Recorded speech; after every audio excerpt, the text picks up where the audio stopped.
In this Vivobarefoot shoe box is not the Vivo Jungle which I reviewed in my previous video. It's something that combines all of my Vivobarefoot shoes into one shoe.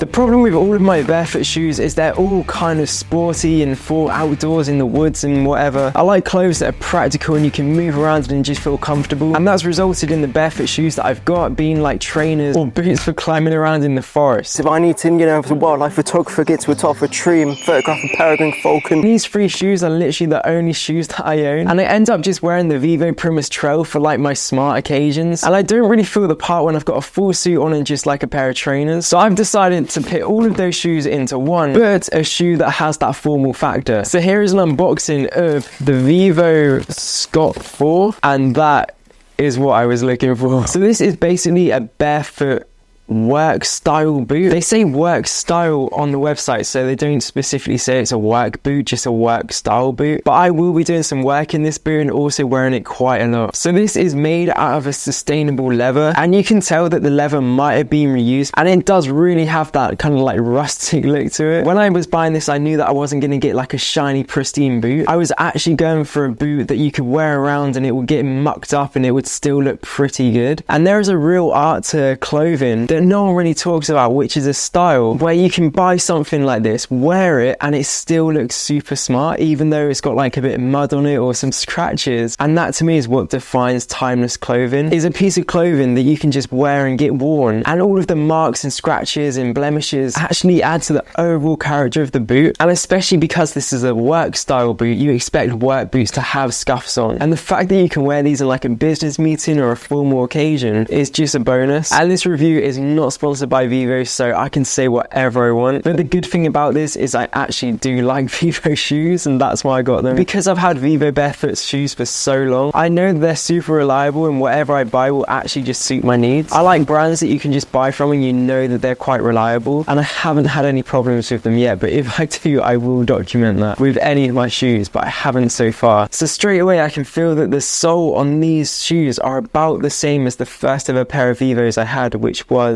these ones. I'll put them up on screen, I forgot the name. I really don't think that they'll do that well off-road. Maybe in the summer on like a dirt track they'll be okay, but when it's wet I'm not sure how that would cope off-road. Even like on-road, we'll have to test that. But on the website it does say that they are water resistant, and the whole boot is water repellent and doesn't absorb water. So the leather almost feels like suede yet polished at the same time. It's a really unique kind of leather. I've not really felt that before, but I bet if you get some polish on that you could make it super shiny. But like I said, I do like the rustic look that it already has on it, so I probably won't be like waterproofing or polishing them. So let's just get the inside out. So there's actually a thermal lining inside, and there is some really nice leather on the inside of the shoe all the way around, and the thermal layer just ends above your heel and goes all the way inside the boot. They also mentioned about a thermal insole, so I guess that's what this is. Thermal, feel the ground, not the cold. In the light it says Outlast on it, so I guess that's another brand that's made the insole, just like Michelin has made the grip on the forest shoe. So I feel like they do collab with other brands just to make the product the best it can be. And apparently this adjusts to your temperature, so if you're too hot it kind of cools you down, and if you're too cold it warms you up. I'm not sure how that works, or if it just has a threshold to the temperature that it goes to, so it'll be interesting to see if that actually does work. So these are basically like a cold weather winter boot, but in the UK it can be cold like all year, especially in the summer, like in the evenings. So there's no doubt that you can get away with wearing these all year, especially if it adjusts to your temperature. Now the laces do feel very casual wear. It's not really like on the Jungle where they're basically rope. This is more like a traditional lace, but it does look very rustic, and at the end it's just covered in a piece of plastic. And also the eyelets are metal, and like I said in my previous video with the Jungles, I was worried about them corroding, but I've recently read that they are corrosion resistant, and I haven't read that these are actually corrosion resistant. So I feel like I can't wear these on walks down the estuary because they might corrode. So at the back you do have this piece of fabric, which is a loophole, which you can use to put the shoe on and off, and it also runs down the front behind the laces. If you take that away they do look super smart, but with it kind of just adds an all-around rustic look to them. And on the back there is a separate piece of leather with the logo on, which is for some heel support, and the stitching looks great on these as well. There's like a 3-tier stitching on this piece of leather coming up from the sole, so maybe that will add in some structural support for crease of these shoes, so it'll be interesting to see how these wear and where the crease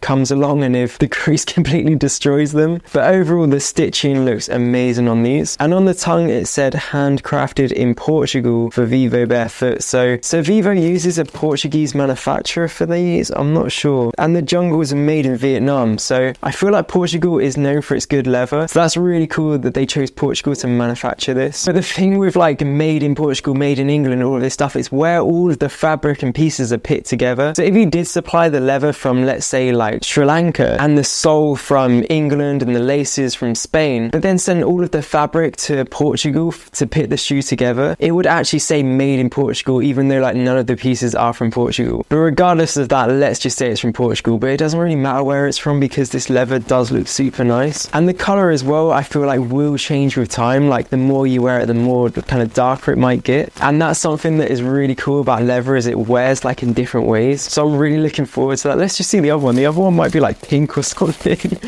No, the other one's fine. So there's a little tag on it that says, caution, due to the nature of the unlined natural leather used in this product, some color transfer may occur. I've had that before. If you wear like white socks in some shoes, they just turn black. So I guess if you wear these and get super sweaty or they get wet, your socks might turn black, or any white shirt or anything that you rub against it. So it'll be interesting to see how these perform on walks and kind of pitting them through different tests. So let's pit them through their paces. So for the first test, I'm going to be doing a driving test, and we've got a 7-hour trip ahead of us, and I've decided to choose the Scots over all the other shoes just to see what they're like at driving. And I also put on some white socks to see if the leather does leak onto them. So yeah, let's just see how they get on with this 7-hour trip. So we're currently 4 hours into the trip and the shoes are handling pretty well. I mean, I've not really even thought about them, so that's a good thing. They're keeping my feet relatively warm, and that sole that is meant to like regulate the temperature that you are, I think actually does work, because I've been pretty hot but my feet have stayed like relatively the same temperature as my body. So even though there is thermal lining and a thermal sole, so maybe you could wear them all year round, but we're currently just stuck in a load of traffic and I'm doing a lot of braking and like changing gears all the time, and they seem to be holding up pretty well. The only negative thing I'd say about them is because they are a boot, when you kind of like rest your foot flat, they do kind of like hit against the back of your leg, but when you just put your foot like up against the footrest, it's absolutely fine. So yeah, I'm actually pretty happy with them so far for driving. So yeah, I'll update you in a couple of hours when we arrive.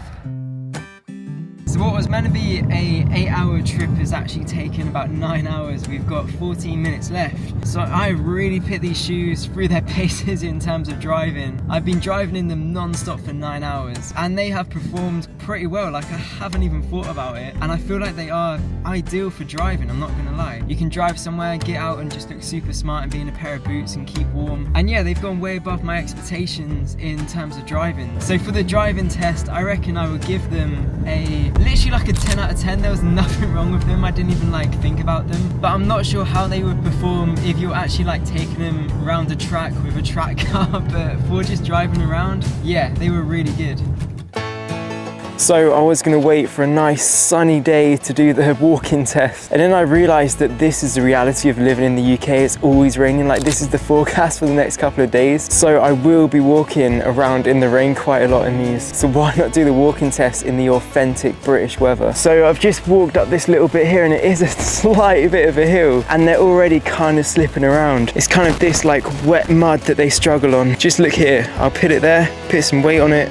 Yeah, it does slide quite a lot, but on the actual like long grass, absolutely fine. But as soon as you get on that slippery mud, they're not the best. Also, because it is a bit raining, this is also like a waterproof test. I can see the tips of the boots are already getting a little bit wet, and it is raining a little bit, as you can tell by the water droplets on the lens. But this is it, you know, you go for a walk, this is what you expect. I wanted to test them in the kind of environment that I'm going to be walking, but I mean, if you've got good control over your feet, I think you'd be all right. It's just you kind of got to look where you're walking in these shoes, because all it takes is a little bit of the incline with the mud on and you'll be on your ass.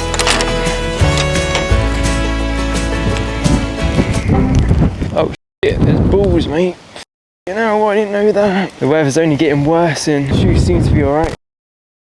Wind's picked up now, so is the rain. Proper pitting these through their paces now. Okay, these shoes are actually keeping my feet pretty toasty though. No problems in regards to temperature down there. This is a test we wanted, you know, navigating around cow pats, walking over slippery terrain. On the Vivo website, it said that they're aquaplane proof. I don't know if that's true or how that even works, but it says something about courting. I think they were referring to tennis, so we'll have to do a proper sports test in a minute. But yeah, for now, we're just navigating around these patties and battling the wind and the rain. Okay, so as you can see behind me, there's a gate. I come across many of these while walking around, and you also find them in parks. And like on the Vivo website, it said if you're walking in parks, there's also plenty of gates around there. And the most funnest way to navigate around and through them is over them. So let's put these Vivo Scots to the test and climb this gate. Okay, you can really feel every single piece of wood.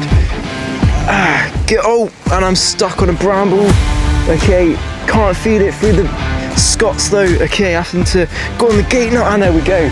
That was pretty simple, pretty easy. Rain is really starting to chuck it down now. Let's try this way. Super easy. Oh, caught in the brambles again. Effective, and we're over. No problem there, no slippage, just pure fun.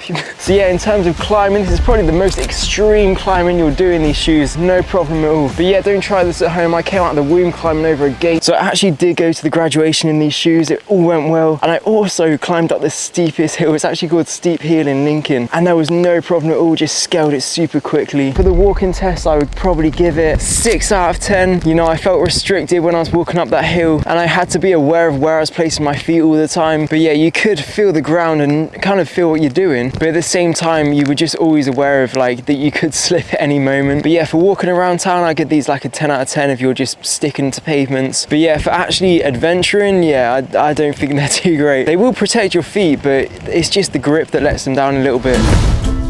So as you can see behind me, there's a nice stretch of gravel, and I think this is absolutely perfect for a little running test. Will that grip let me down at the beginning? I don't know, let's test it. But one positive I would say is because that sole is so thin, you can feel literally like every stone and rock underneath your feet. Okay, so on the count of 3, I'm gonna pelt it along this path and really put the grip to its test. We might aquaplane and, you know, go back or something. So here we go, 3, 2, 1, go. Oh, that was, I'm gonna do that again. Nah, that was right. I didn't warm up, that's crap. Right, 3, 2, 1. I can't push myself, I'm literally gonna slip. Okay, I'm just gonna go like I normally would. 3, 2, 1, go. Okay, so the start wasn't too great, and there is muddy patches where you lose a lot of traction, but all in all, that wasn't bad. The only thing I would say is just at the beginning, they really struggle to gain traction. But once you're up and going, I feel like it is great, and this is a really hard terrain. Even though I've kind of like made these a bit dirty, I don't think I'm gonna be going on walks like this in them. I'm just probably gonna keep them for best. They're pretty messed up right now. So I'm really excited to see when we get home, get them all clean and see how they come up. So for the running test in pure British conditions, I'm just gonna give them a 4 out of 10, unfortunately. But yeah, they're really not built for this. I'm just putting them through the extreme. Dry tarmac, no problem. So if I'm ever late for anything, I know I can rely on these for running. Even if there's a field and muddy track in the way of where I need to be, yeah, I can run across it. So I've just got back and I thought instead of just washing the shoes, why don't I put them under the shower with my foot in them and see how waterproof they are. And I think the best thing to do is tie them up as tightly as I can to limit any water that can get in there. And also in the comment section of the jungle video, someone actually taught me how to properly tie my laces. There was a whole TED Talk video about it and I never knew that that was even a thing. So basically after you tie the knot like this, make the loop, and instead of going over, you go under and through. That way the ears just dangle down and they don't end up being all like this. And apparently it's a lot stronger as well. So I've just got a simple sponge that I'm going to use to get the muck off. So let's see how we get on.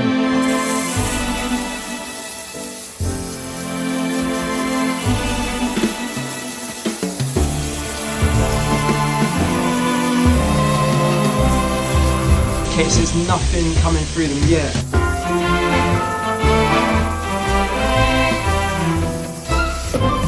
I'm actually really surprised about that, no water has come in. So let's just give them a little wipe down on the soft side of the sponge.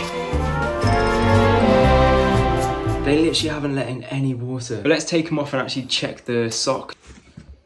This sock is actually completely dry. Waterproof test is actually a 10 out of 10. That is so surprising. So now I'm just gonna leave them to dry and see how they come up, because when they dry, they might have loads of scuffs on them.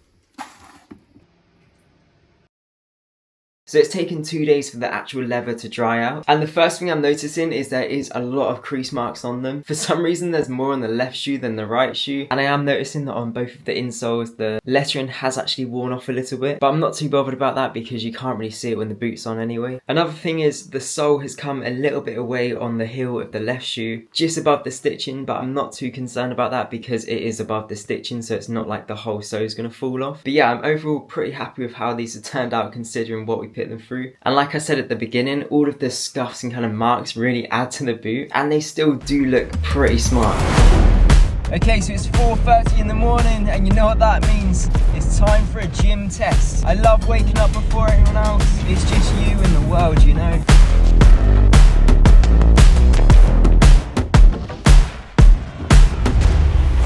So for the gym test, I would actually say they performed pretty well considering they're a boot. I did do a couple sets of squats in these and they performed pretty well. The top part of the boot when doing the squat was actually really forgiving. The only thing is they are a little bit bulky, but that's just what you get with a leather boot. Most likely you're not going to wear these to the gym, but you probably will lift stuff in these. These do fit relatively loose around the foot, which is great for comfort and if you're wearing these for a long period of time. Also, with being leather and also that thermal lining, they're not that breathable, so you do get hot pretty quickly. But if I was outdoors in the winter carrying around some stuff, I'd be pretty happy in these. And for that reason, I'm actually going to give them a 7 out of 10 for this gym test.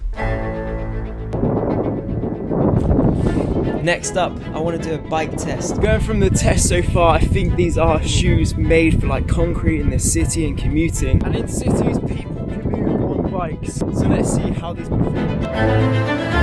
So they are performing pretty well so far. It's just that grip. Once you find the right placement and the studs of the pedal go in those little holes, you're okay. But as soon as they kind of slip out of those holes, things do get pretty slippery for a couple of seconds before they find those holes again. So for the cycling test, I'm going to give these a 4 out of 10. Racing downhill mountain biking for most of my childhood, I know what a good bike shoe feels like. And in all honesty, I wouldn't take these to the extreme. For like commuting, just going around town, absolutely fine, 10 out of 10. But if you want to get a bit adventurous with these, I wouldn't recommend it because your foot will most likely slip off the pedal. But if you're late for work and need to push it a little bit more and it's dry and you're on concrete and it's just flat, then you won't have a problem with these shoes.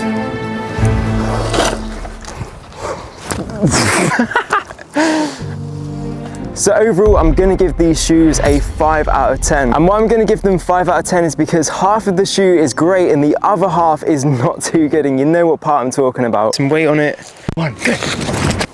Maybe I'm asking for too much in a shoe that looks smart but also has great grip and you can go on a walk in a little bit of mud and then just like spray down and they look good again. And these literally had that potential. Like, they look smart and that whole top layer with the leather is super durable, keeps your feet warm and also looks really smart. But just that sole, as soon as it's a little bit wet, things start to get a bit slippery. And because they are like a thermal autumn winter kind of boot, it does rain the most in that period of time. So yeah, I'm kind of a little bit gutted. If it had the sole of the tracker yet in like a lower profile on these, oh my, it would be like the perfect boot. But I guess why would you do that if you have like the hiking range and then like the smart kind of urban range? Because that's what I am classifying these as, is like an urban kind of shoe. The reason why I kind of fell for this was because on the website it said they're like a rugged work style boot. And when I think of like rugged and working, I think like that there's going to be a lot of grip involved in that. But I think what this means is like rugged kind of urban, you know, office work. And there was a picture on the website of like a guy walking on some rocks, but I honestly wouldn't take these shoes in that conditions if it was wet. And I think I'm representing a tiny percentage of people who are actually buying these shoes. I don't live in a city where it's like just all concrete, and I also don't live in like a really rural village where there's just like mud everywhere. I live like literally in between that, so trying to find the perfect footwear is pretty challenging. And I actually brought a pair of Vivo Chelsea boots for my partner for her birthday. She spends a lot of time in town, but also she spends a lot of time like exploring, finding herbs and plants, and just being in nature. And where I live in the town, there's kind of like coastal walks as well, and they're quite close to the cliff, and I just don't want her to slip. Hopefully in the future there is a boot that can do it all, because like I said, I've already brought these. This isn't sponsored, and I really have to give it to Vivo for putting the time and effort into making this boot, because honestly it's not a really terrible boot. It's literally just that sole. So who is this boot targeted for? I would say people who live in the city, kind of have like an office job, or like work in retail where they're just like walking around a lot but want to look smart. No, wait, because they're hot as well, so why would you be indoors with these? I'd say it's for people who want to keep warm in an urban environment. So I'm just going to whack these on when I'm going to the shops, or just kind of walking around town where I know I'm not going to be going off-road or on any trails. This actually turned into quite a complex review, so I'm actually in the process of building a clothing brand myself, and I've been doing a load of research on how to build a brand and all of the fabrics and manufacturing and what it means to build a brand. It's been super exciting, but I really want to carry on doing these kind of clothes reviews. So if you think there's something that I'd find interesting reviewing, just comment it down below, because I actually really thoroughly enjoy doing this. So I hope you enjoyed this review, and I'll catch you in the next one.